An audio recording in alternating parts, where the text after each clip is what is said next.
stay relevant in the marketplace, organizations have to divide the work into three categories: work that will be done by technology, work that will be done by humans, and the third category is work that will be done by humans with technology. My name is Abhijit Bhaduri, and this is exactly what I do for my clients.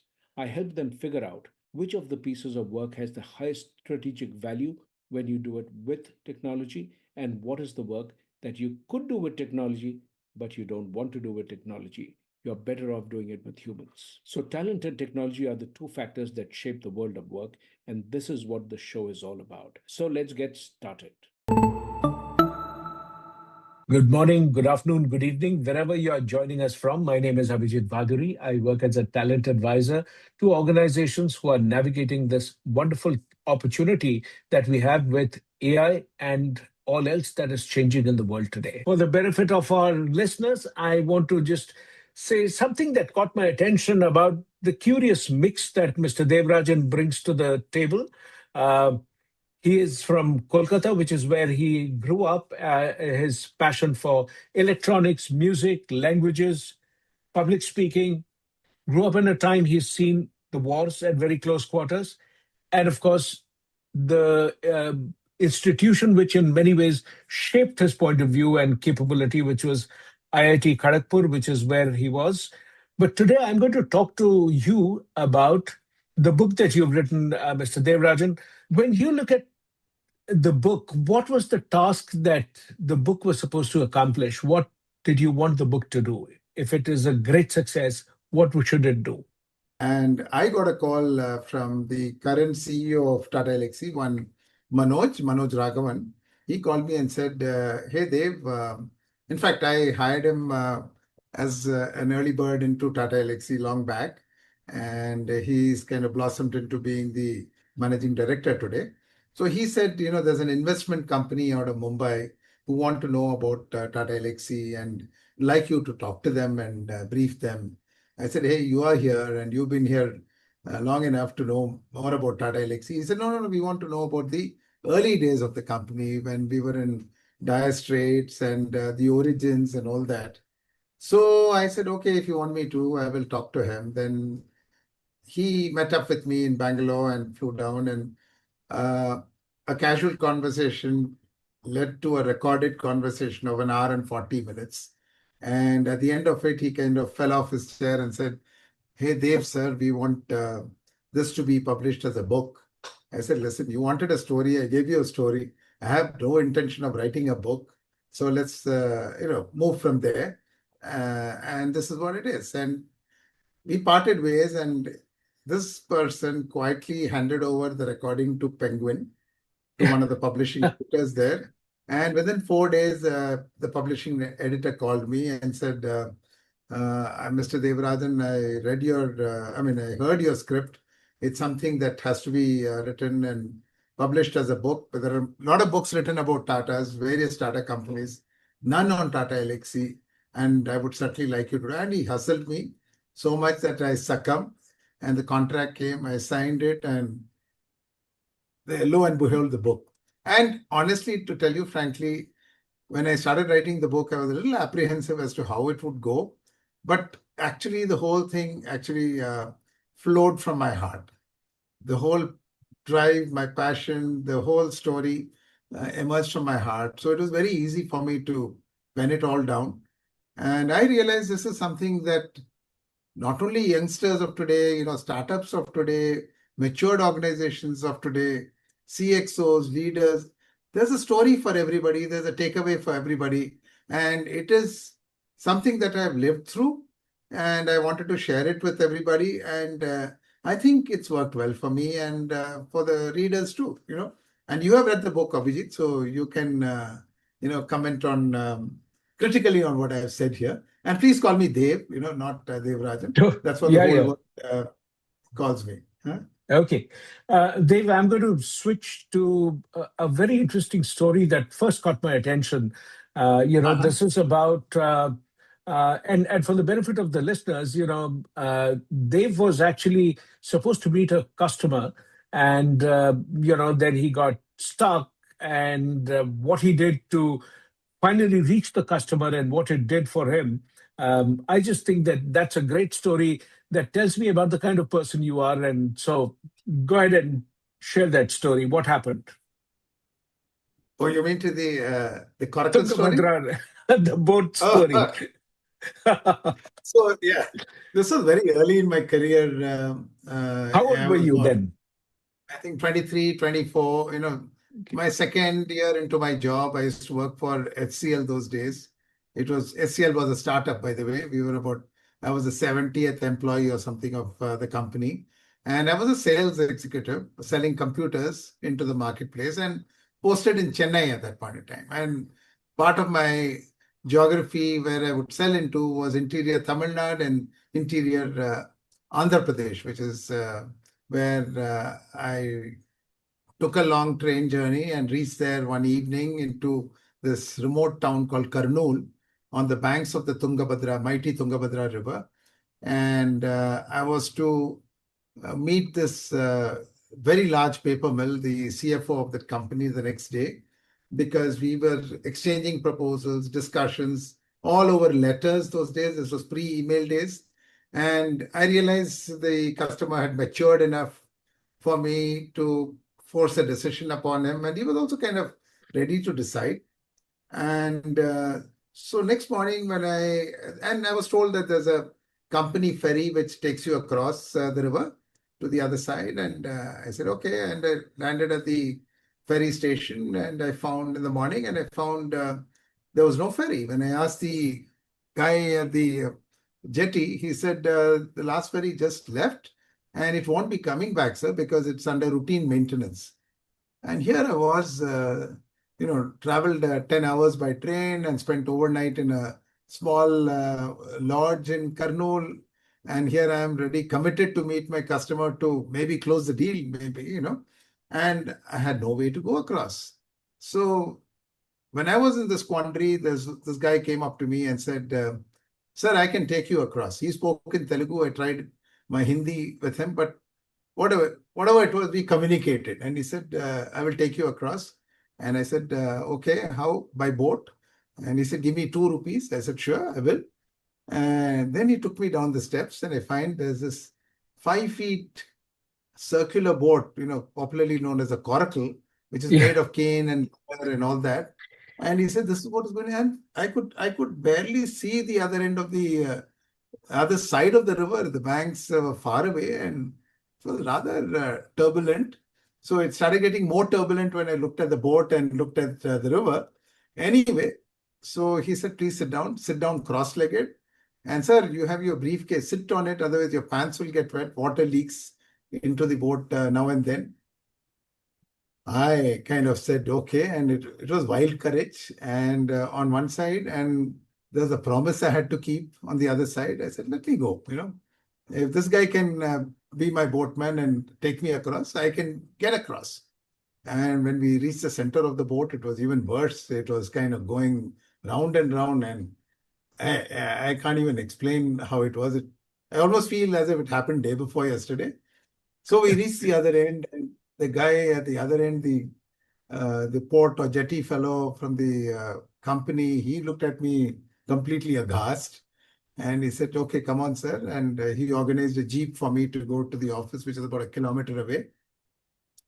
And my pants were damp and I was completely gone with all that breeze. My hair was all over the place. And I looked a sight. Without looking at myself, I could say I looked a sight and landed in their office. And so this finance manager who I was supposed to meet, his secretary came down and she looked at me and he said, okay, not she looked at me, he looked at me. They are all male employees.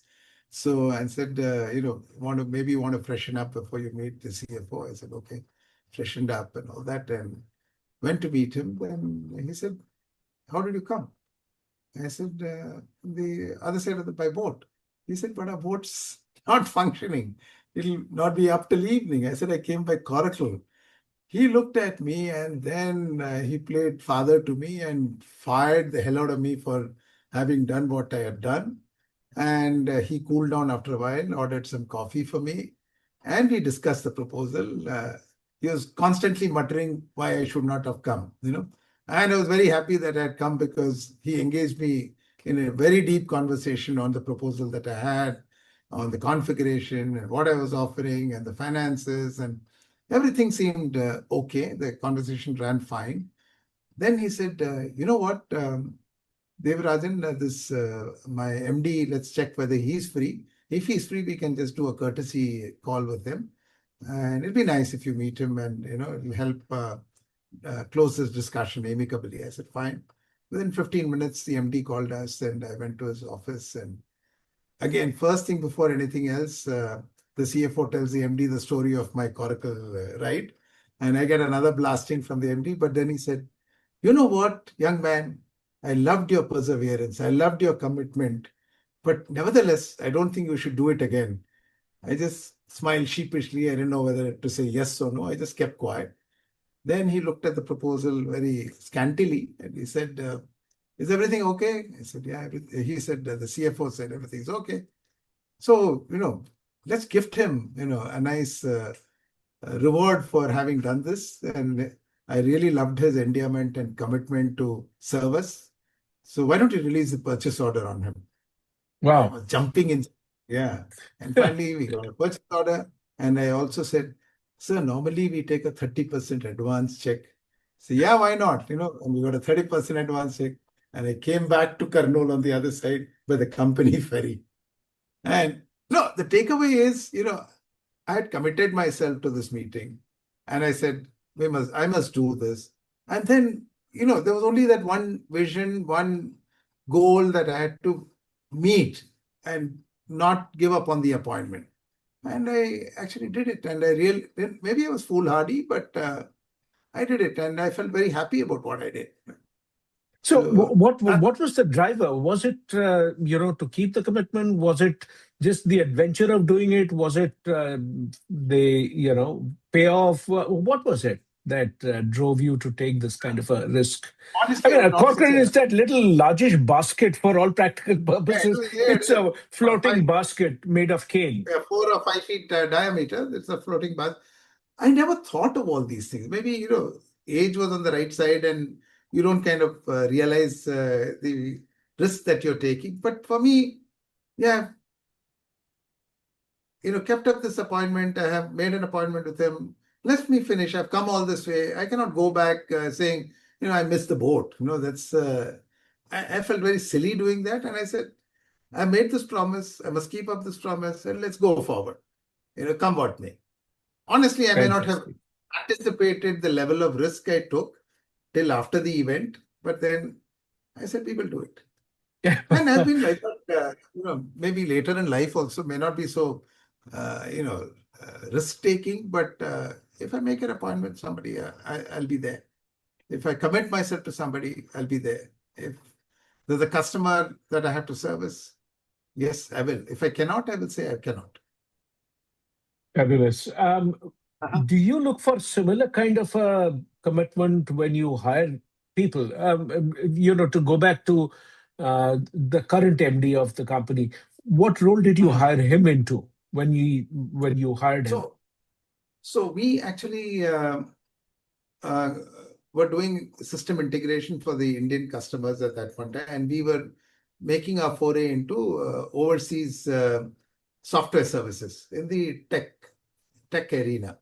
And I needed somebody. We had posted a senior guy into Japan to manage the client relationship there, and I needed somebody in the back office as business development in India to manage the Japan relationship. So I actually hired Manoj to do that. And then subsequently he moved to Japan and did a great job there because the, the then person had quit to seek other opportunities. So yeah, he's a very bright person. Yeah.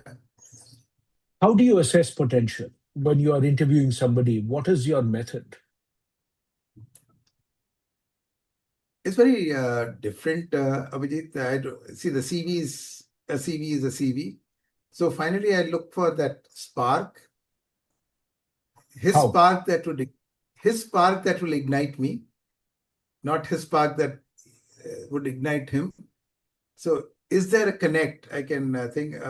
kind of a virtual connect. Will he be suitable for this role? You can make out, maybe early in my job I couldn't, but as you meet people, as you discuss with people, as you start the hiring process, you realize that, hey, this guy, it's a kind of a hunch, I would say, which Is tells me it that, pattern hey, this, recognition of some kind?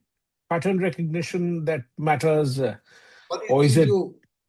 you interpolate as pattern recognition. For me, I would say it is just my sixth sense. This guy will be a good fit. Everything else you discuss, what he see what when you discuss, it's always what he has done so far. You never discuss what he can do going forward, and that is something I kind of extrapolate from what I see or how I talk to him, his level of passion, drive, commitment, and I can kind of grasp saying, hey, this guy will be good. I may make a mistake once in a way, but it hasn't been so in most cases. That's for sure. And does this ability to take that is are you taking a bet? Are you making a reasonable? You have reasonable surety that this is going to work out. So it's really not a risk. You have minimized in your mind the risk that is going to Yeah. happen. Which way is it? I would say I feel quite sure about it, and the risk, whether it's a risk or not, you come to know later. It's not then. So there have been occasions, and that's what I said. There have been occasions when it didn't really work the right way, but most occasions it did. And I, follow that, the mind telling me, yeah, he's the guy. And you And feel correct actually, about it.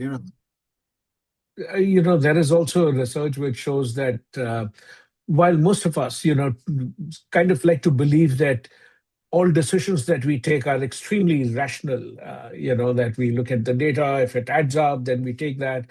Whereas research in neuroscience actually says that most of the decisions that we take are based on what you just described. It's that final hunch that, yes, this is what it is. And then we justify it later with data to say that, well, this is what it is. I mean, for example, if you see the choices that you make, there's so much of it is made based on a hunch, and then you kind of say that, yeah, it also makes sense because of these three reasons, etc. We always do that because there's a premium put on being very rational about choices. So I think that's what Right, it right. is. Yeah. um, So again, one should have a very high emotional quotient to get that hunch out. And I am honestly, confessing that something I have. how did you Very high build it? EQ. How did you build it? Uh, I built that through very positive relationships that I maintain across businesses, personal relationship, through friends, acquaintances. If I build a relationship, if I meet somebody and I believe that this person is someone I want to nurture as somebody, not everybody can be your friend, but at least, a relationship of sorts, I build it and I maintain it for decades. And I can say that very proudly and strongly that, yeah, for me, relationships matter. And it cuts both ways. You build a nice, fine relationship, and the person on the other side also cherishes it. And between the two of you, you can make the best of everything, right? What are the ways in which you've nurtured a relationship after there was no transactional utility of that relationship? How have you done that? Keep in touch. Yeah, I have moved away, say, from Tata Elxsi 25 years ago. I still maintain relationships with some of the customers who I dealt with even as early as 40 years ago from my job at HCL, which was almost 45 years ago. I have customers who carried forward with me at Tata Elxsi from HCL, and now we are close to each other as family, not one, more than one name I can talk about, and fine, and that goes along, so that's the way I am. That's yeah. When you look at Tata Elxsi, one of the interesting things that I would sort of say is um, smart people, untapped potential, and it was at the time when you were running it. Alexei, I would say, was like a brilliant athlete in one game, and the game was changing. So describe to me the scenario in which your business suddenly found itself because you took over at a time when it was not going very well for Tata Elxsi. True. How did you decide a strategy? And when you look at that, and if the way the world is today, how much of that method would still be applicable? Yeah, the method is there's no rocket science here. You have to think out of the box. You have to think of something very different that you want to do for the company because the current business model that the company is pursuing is not effective, not impactful, not revenue or profit generating. So here we are left with a whole bunch of assets, the key assets being its people. And they're very bright people who were hired to do something which they were not required to do anymore. So that's the point, that's the inflection point when you say, hey, I want to do something which is very different. And then I always had this differentiator thing in me. And one of the key drivers, I would say, was Mr. Ratan Tata, where at one of the CEO conferences, when he was addressing about 80 or 90 CEOs of Tata companies all under one roof, he said, listen, as Tata Group, we have to pull up our bootstraps. We have to come ahead of the curve. And there's a lot we all have to do and blah, blah, blah. And the punchline was we have to be number one or number two in the businesses that we are doing or not be there. That hit me like a bullet and said, hey, listen, this is a good takeaway.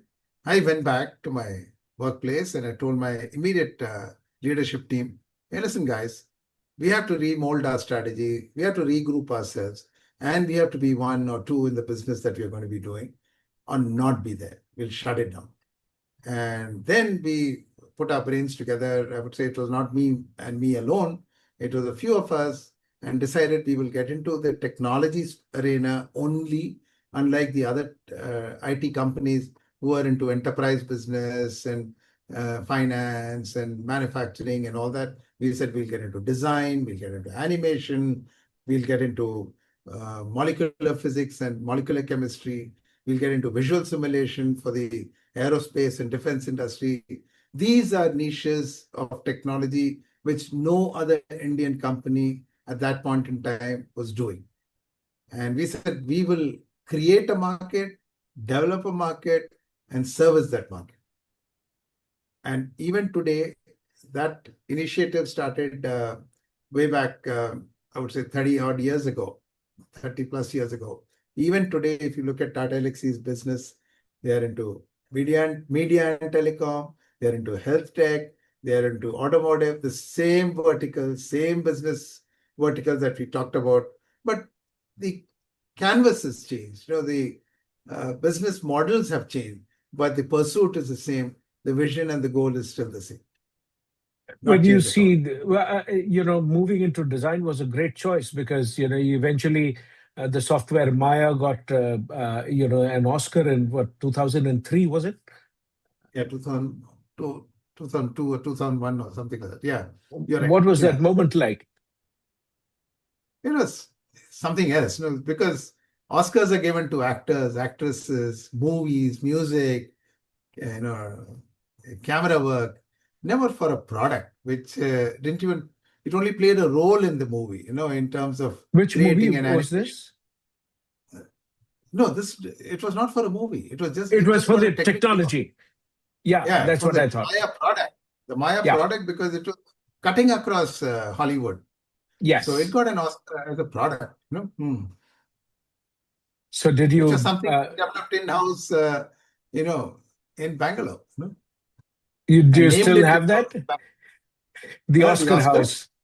I, I actually was at the Tata Elxsi campus the other day, and in their experience center, the ladies kept that, in a nice glass box. Hmm. Fantastic. You talked about the difference between academics and education. Hmm. Talk to me about that. You said that was your big realization at IIT Kharagpur. Very What was true, the because difference? Uh, I would say, if I rewind a bit, IIT Kharagpur is a little different. I'm not saying because I am from there. From the other IITs then, I'm not talking about now. See the Delhi, IIT Delhi, Bombay, Madras, Kanpur. If you look at all the other IITs, they are in the major metros of this, while Kharagpur was remote, it was about 3 hours away by train from Calcutta. And so the only thing one could do there was try to create your own and social entertainment, social cultural entertainment. You have to create an environment where you are able to pass your time well in Kharagpur, whether it's games or sports or music or drama, whatever.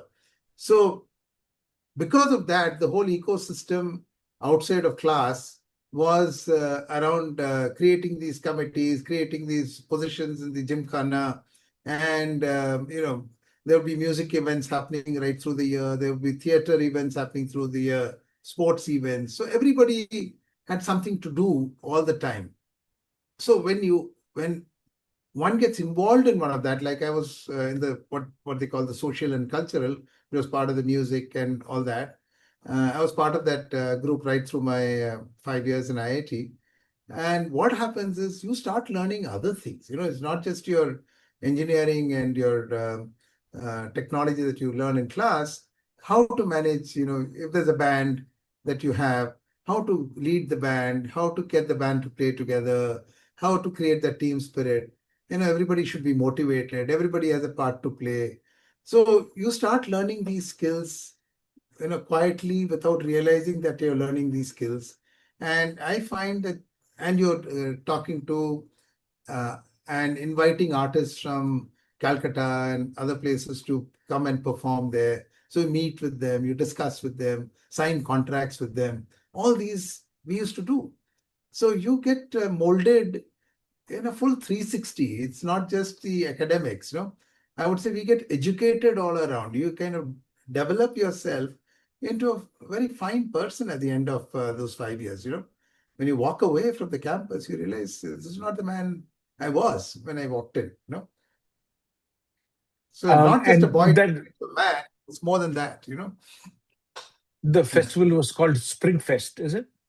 Right. that's correct. Yeah, Yeah, yeah, I remember. It was quite an aspirational festival to be a part of. But yeah, yeah. I want to sort of, as we are coming to the end of this conversation, I wanted to actually sort of ask you that when you look at young people who are starting their career today, what are Mhm. two or three pieces of advice you would give so that they can navigate the current scenario where, and the context basically being that, a lot of freshers do not get opportunities, campus placements are drying up. Uh, People are not hiring freshers anymore. What, what can somebody do? What are two or three things that people can do to stay relevant and find jobs and, get the work experience that they need? So this is just I would say, just a blip. This people are not hiring freshers anymore. It's because the freshers are not tuned to the current requirement as of now. I wouldn't say anymore is a very definitive long-term kind of thing because of the whole Gen AI coming in, the whole AI technologies coming in, getting adopted and adapted in our environment. See, normal fresh engineer, is hired to writing some code, testing some code, which is all automated because of the new AI tools that are available. So I would urge all the students to snap out of that. You have kind of evolved out of that because there are tools to do that now. So you have to do something better, use your intelligence differently, and start working on the AI tools, and all the AI languages and tools. And then you become back in demand. See, like when they adopted computers into the industry, people said a lot of people are going to lose jobs. If you look at the IT industry today, look at the millions of IT folks in the country, in India, who are there because the computers are there. It's not that people have lost jobs. It's just that people are doing things different. Likewise, when AI comes in, if you can, it's going to require a massive upheaval of the current environment of technology. So all legacy products that are there have to be all converted, and you have to get state of the art systems to get them to be AI ready. Otherwise, the legacy systems can't do it. So all that migration is required. So you need to be learning enough to help in that migration and then build all these AI tools. It's not something, let me also tell you, people are making a big hype about it today, but it's something that has evolved over the years. AI is not something that's happened today. No, we all, Yeah, thanks to the internet and all that, today you can, switch on and switch off your gadgets through your phone. What is that? It's AI. What is Alexa and the Siri doing? It's very AI based already.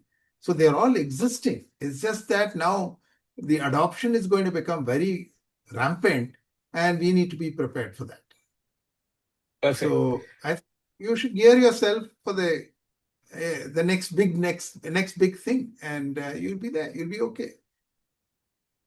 With that, thank you very, very much for being here and wish you good luck with your book. And I would like you to just show the book once again to our viewers. And this is a book which has some really fascinating stories designed to win the Tata Elxsi story by Mr. S. Dev.